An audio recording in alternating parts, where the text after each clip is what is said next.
तो दोस्तों हम सभी जानते हैं कि भारत का डीआरडीओ मोबाइल सैटेलाइट लॉन्चर के ऊपर काम कर रहा है जिसे नाम दिया गया है प्रोजेक्ट वेदा का।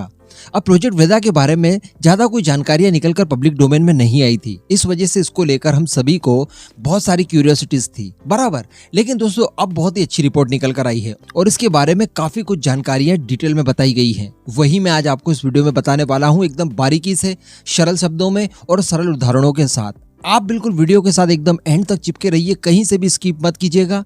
मैं आपको इससे संबंधित सारे डाउट्स क्लियर करने वाला हूं। तो चलिए वीडियो शुरू करते हैं।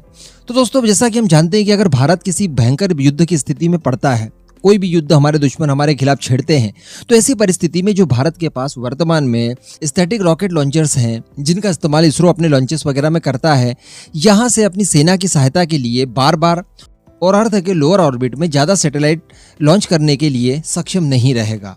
देखिए दोस्तों, जो डिफेंस यूज के लिए सैटेलाइट्स होते हैं उनको बड़ी आसानी से टारगेट कर सकते हैं हमारे दुश्मन यानी स्पेशली चाइना की अगर बात की जाए तो चाइना के पास एंटी सैटेलाइट मिसाइल्स मौजूद है, तो वो युद्ध शुरू होते ही भारत के सभी डिफेंस सैटेलाइट्स को मार गिराएगा। अब इसकी क्षतिपूर्ति के लिए जरूरत क्या होगी भारत को कि भारत दूसरे सैटेलाइट्स लॉन्च करे, लेकिन इसके लिए लॉन्चिंग सुविधा हमारे पास क्या है, वही जो कि इसरो के लॉन्चिंग पैड्स वगैरह हैं। लेकिन अगर मान लीजिए दुश्मनों ने इन्हें भी डिस्ट्रॉय कर दिए तो ऐसी परिस्थिति के लिए डीआरडीओ तैयार कर रहा है मोबाइल लॉन्चर्स, यानी एक बहुत भारी भरकम व्हीकल के ऊपर ये लॉन्चर तैनात होंगे। इन्हीं के द्वारा हम लोग सैटेलाइट्स को किसी भी परिस्थिति में किसी भी जगह से लॉन्च कर पाएंगे। अभी तक हम लोग केवल इतना जान रहे थे, लेकिन दोस्तों अब बताया जा रहा है कि जो प्रोजेक्ट वेदा शुरू किया गया है डीआरडीओ की तरफ से, इसका मुख्य उद्देश्य था कि 150 टन के कोई भी डिफेंस सैटेलाइट्स हों, उन्हें हम लोग मोबाइल लॉन्चर के जरिए बड़ी आसानी से अर्थ की लोअर ऑर्बिट में स्थापित कर सकें, ताकि युद्ध की परिस्थिति में हमारे पास सैटेलाइट्स द्वारा अर्जित की गई जानकारी रहे।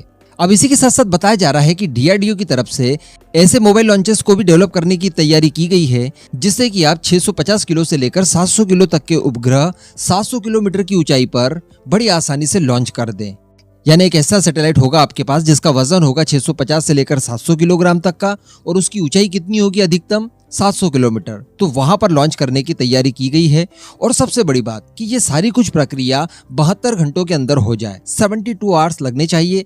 इतने समय में ही आप अपने सैटेलाइट्स को पूरा असेंबल करेंगे और साथ ही मोबाइल लॉन्चर के जरिए उसे आप अर्थ के लोअर ऑर्बिट में स्थापित कर देंगे। कुल 72 घंटे का समय इसमें आना चाहिए। साथ ही बताया जा रहा है कि इस लॉन्चर के साथ साथ एक multi object tracking radar systems भी होगा, जिससे शॉर्ट फॉर्म में कहा जाता है MOTR, जिसकी ट्रैकिंग कैपेबिलिटी होगी 250 किलोमीटर। यानी मोबाइल लॉन्चर से तो आप लॉन्च कर रहे हैं, लेकिन इसके बावजूद अगर किसी तरह की कोई जानकारी दुश्मनों तक पता चल जाती है और दुश्मन इस लॉन्च को ध्वस्त करने के लिए कुछ भी अपनी मिसाइल वगैरह छोड़ते हैं, तो उनकी ट्रैकिंग के लिए प्रॉपर आपके पास 250 किलोमीटर रेंज वाला एक ट्रैकिंग सिस्टम होना चाहिए।